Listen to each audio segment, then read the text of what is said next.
Evidence-based inclusion, definition and explanation. In the context of diversity, equity and inclusion, DEI, implementing strategies that create real impact requires more than good intentions. It demands data, analysis, and continuous improvement.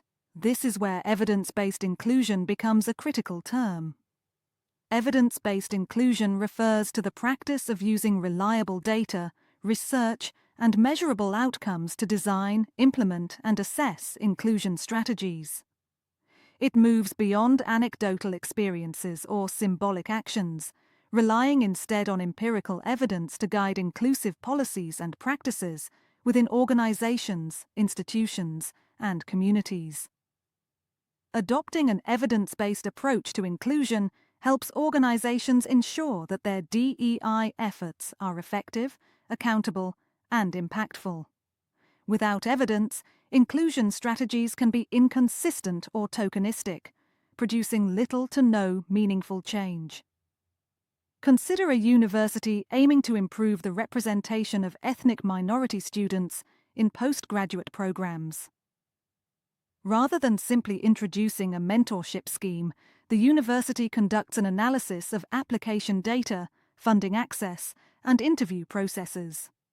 It identifies specific barriers, such as biased selection criteria, and redesigns these based on research-backed practices.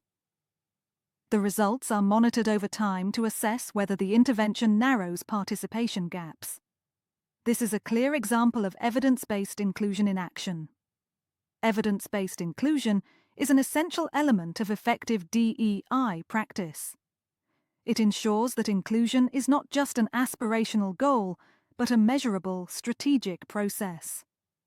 By grounding DEI initiatives in research and data, organizations and institutions can make informed decisions that lead to equitable, lasting change. In today's increasingly diverse and scrutinized environments, adopting an evidence-based approach to inclusion is not just beneficial, it is necessary.